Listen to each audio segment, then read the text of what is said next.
What I can tell you is that, in my experience, gorillas are very calm, very gentle, very peaceful. I think their size is an advantage, so they can defend themselves when the need arises. But otherwise, they're big softies. They're not like the King Kong that you see in films. A wild gorilla will do anything to avoid confrontation, unless it feels that its family is being threatened. Then it will defend its family. But the aim won't be to kill, just to remove the threat.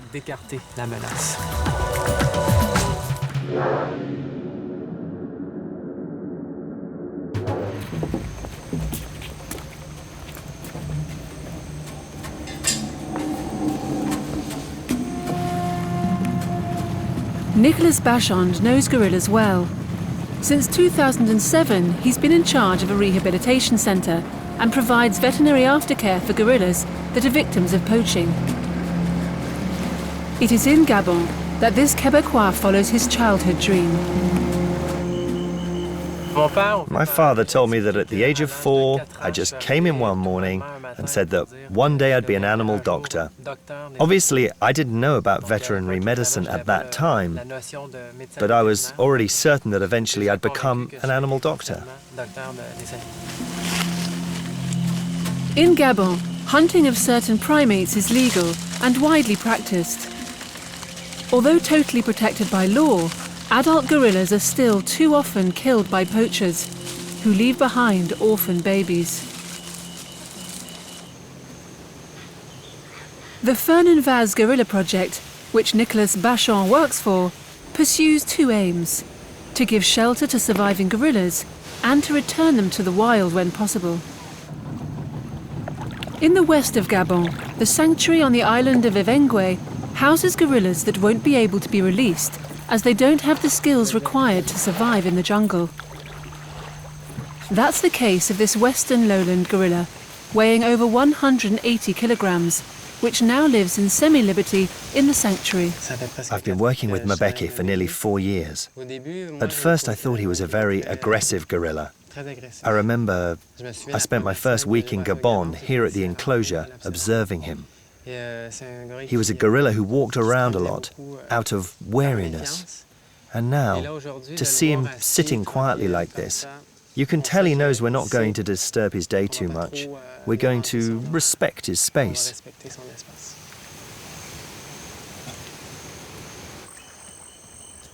To help him in his work, Nicholas relies on the assistance of Landry and Jean-Louis, Gabonese keepers who have been part of the project from the very beginning. The form gives us a safeguard and means we can properly study the gorillas and their behaviour and what they're doing. It's as if I'm getting to know them. They're part of my family. I have to know them as I know my girlfriend and my son and daughter at home.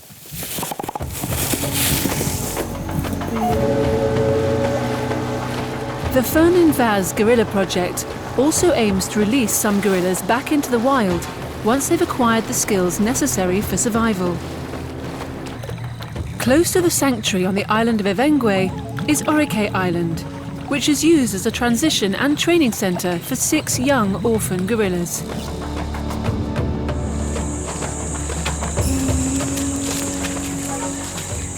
These are young gorillas, between 2 and 8 years old. They're not necessarily good candidates for reintroduction, but the good thing is that they're young. So we can start the rehabilitation process more quickly, and the earlier we start, the better their chances of reintroduction. The rehabilitation process is quite complicated. We start with medical rehabilitation, and then we continue with psychological rehabilitation. The young gorillas need a lot of attention, a lot of affection, and that's where it's complicated. Because ideally, we don't want to create a connection between the humans and the gorillas if we plan to reintroduce them later.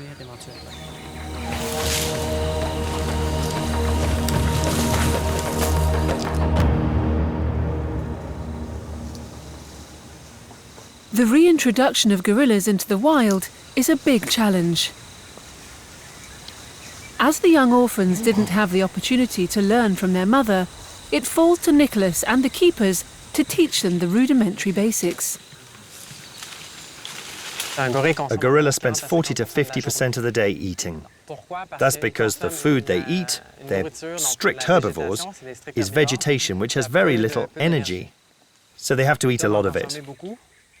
They also have a cecum, a part of their large intestine, which allows them to convert 70% of a leaf into energy, compared to humans who can only convert 7 to 10%.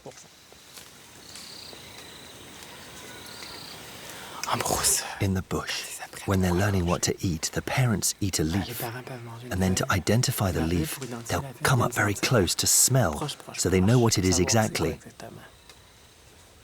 And if the parents eat the leaf and they smell it, next time they'll be able to smell the leaf themselves and eat it. So far we've identified 55 plants on the island that the gorillas can eat, but that's nothing compared to what they can actually eat. So the challenge is, in relation to the botany training the staff are doing, we have to teach the gorillas which plants they must eat.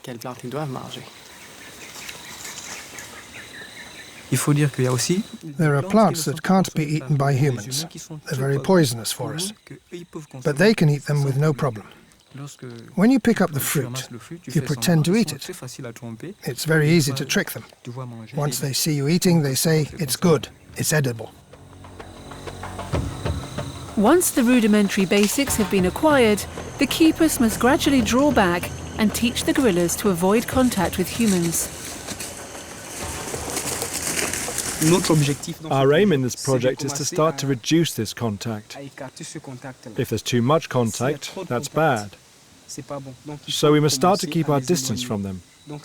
So that's our aim. It's not to get them used to us, it's the opposite. So we can get them used to the wild. For Nicholas, Jean-Louis and Landry, there's a lot of work to do before they achieve their final goal: to reintroduce these gorillas into their natural habitat. There are several questions. Will there be a young male in this group who's strong enough and clever enough to become the dominant male?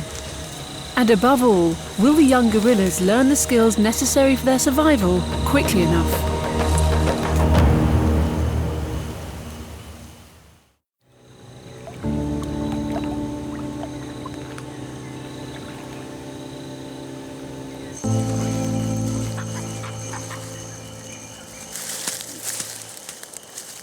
The 6 gorillas at the Fernan-Vaz Project were transferred to Oricay Island 2 years ago.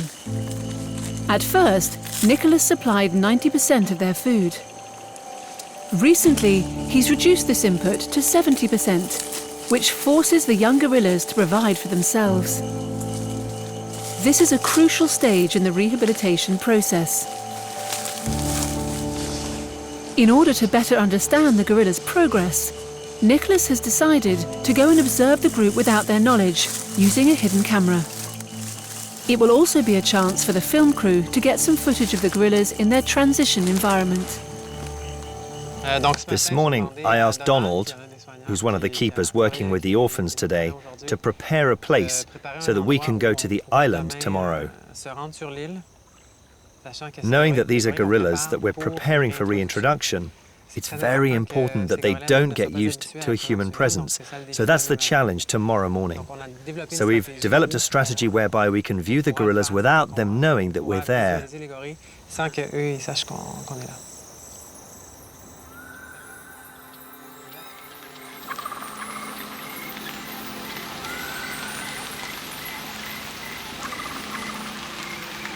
Today, it's raining. But after 4 months of drought, no one is complaining. Everyone's ready to go and see the gorillas. Oricay Island is very small, with a surface area of barely 1 square kilometre. Gorillas have remarkable hearing. So as not to attract their attention, Nicholas, Jean-Louis and Landry use a canoe to travel silently to the island. Once on the island, we'll be camouflaged, and the idea is that an hour later, one of the keepers will bring the gorillas within a distance of 25 to 30 meters, so we can observe the gorillas in peace. There is a small risk. The gorillas mustn't know we're here. If they suspect anything, they'll come towards us, and then we'll have to leave.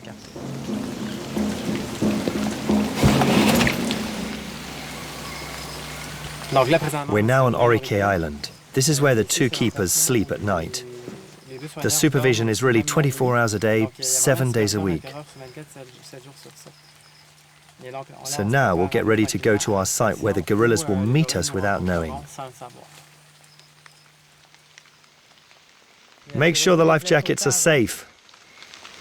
Jean-Louis immediately goes off in the canoe to join the 6 primates at the other end of the island. They consider the keepers to be members of their family, enabling Jean-Louis to bring them to the observation site. After a 10-minute walk, the film crew arrive at the place Nicholas has chosen.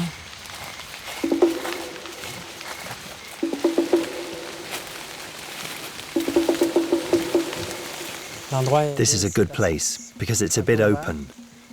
That means we can get a good view of the gorillas. But the place is quite well camouflaged. Plus there's the sound of the rain falling on the ground. So in theory the gorillas won't hear us.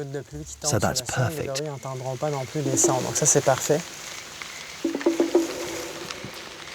The challenge is a sizable one, since, of all the great apes, the gorilla is the hardest one to observe in the wild.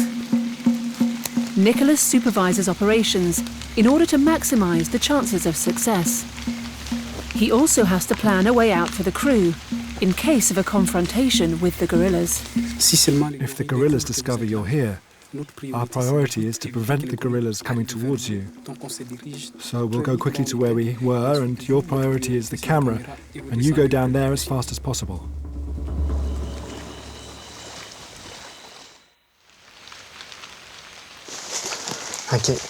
Okay, we'll get ready for you to get them. Take your time.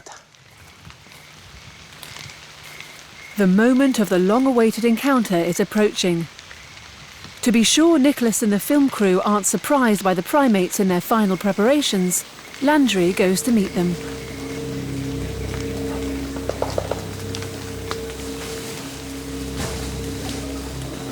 A few moments later, the first gorillas arrive close to the observation site. Sindela, a young male of 6 years old, has taken the lead. He suspects something out of the ordinary. He comes dangerously close to the hide. They've spotted us. Get back. In order to avoid a confrontation, Nicholas decides to intervene to help the keepers move the young gorillas away.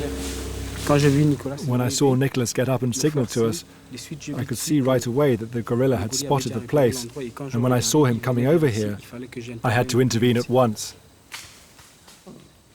And I think there could have been some biting, because he was really charging.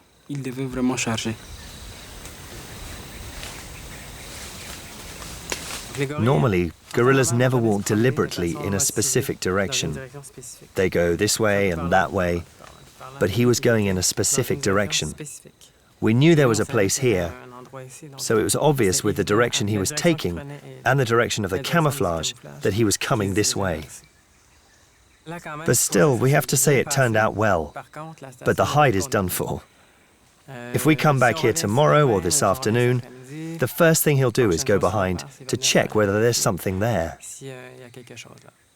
So now the plan is to find another site, to use the same method, and to start the process again.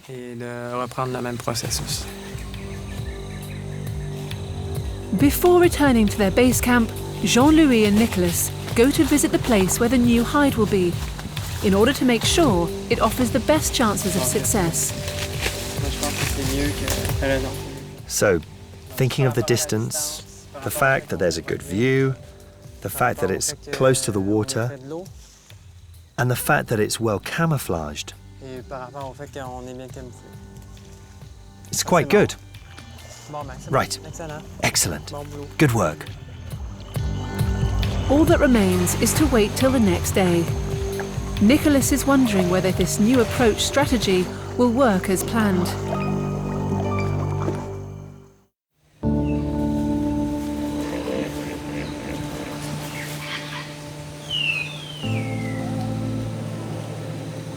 One of the aims of Nicholas and the staff at the Fernan-Vaz Gorilla Project is to raise awareness among the population as to the threats facing the great apes.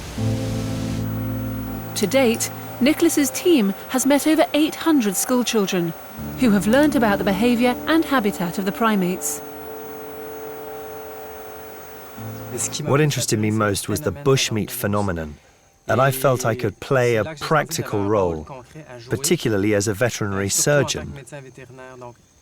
So there was the animal in question, but also the phenomenon of bushmeat and poaching. So it was that phenomenon that interested me. Before, I used to do some poaching. The money my parents gave me to buy supplies often wasn't enough. So I had to do a bit of poaching to try to sell it and to make a bit of money.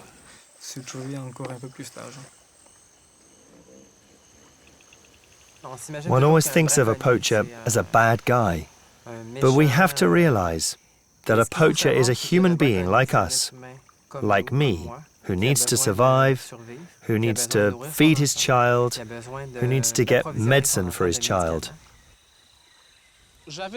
I had a bit of an idea about gorillas already, because at the time I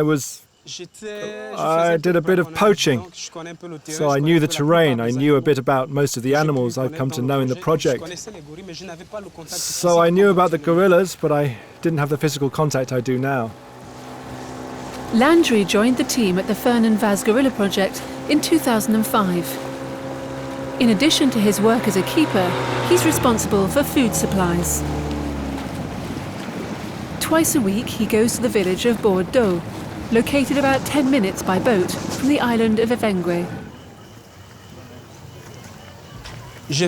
I went to school here. I spent all my life here. The reason I left this village is that one day I was asked if I was interested in working at the project. I said yes.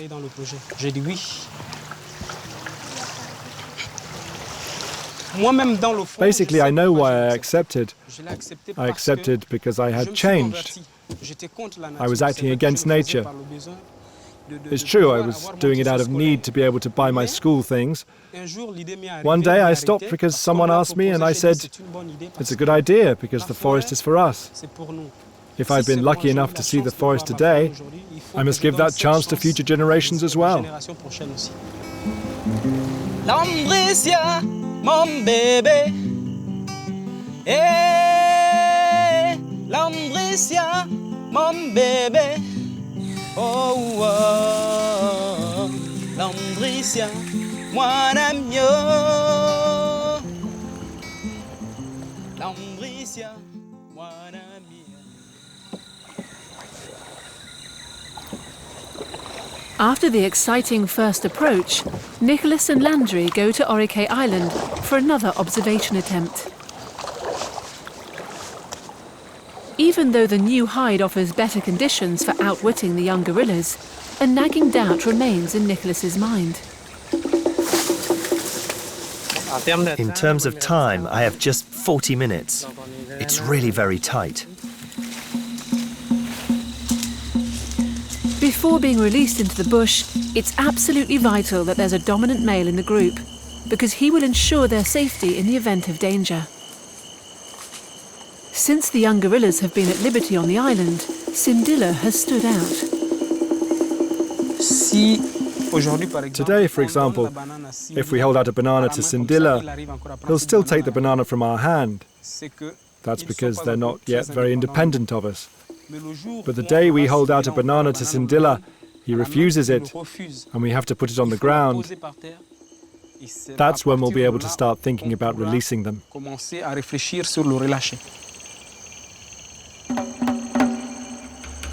This time, Nicholas and Jean-Louis are going to fetch the gorillas and bring them close to the hide. Well camouflaged behind thick foliage, the film crew hear the gorillas approaching in the distance.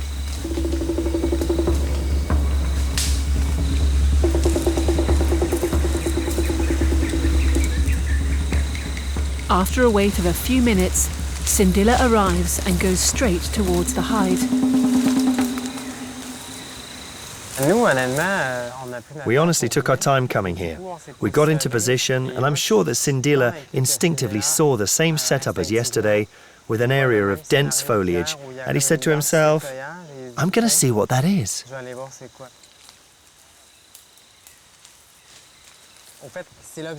But that's the aim, because we want these gorillas to be able to instinctively detect a potential danger. So that leads us to think that these gorillas are well on the way to rehabilitation because they can perceive danger. But I'm convinced that they've understood the game. We could do it again in a week's time, and the same thing would happen.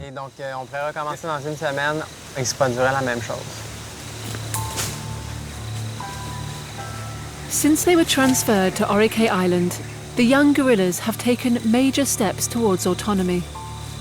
But they still have a lot of work to do before they can follow the path to freedom. Nicholas, Jean-Louis and Landry are, however, very confident for the future. It's clear they're starting to make nests. They're starting to recognize what a normal environment is. Then when they're released, they'll remember all this process.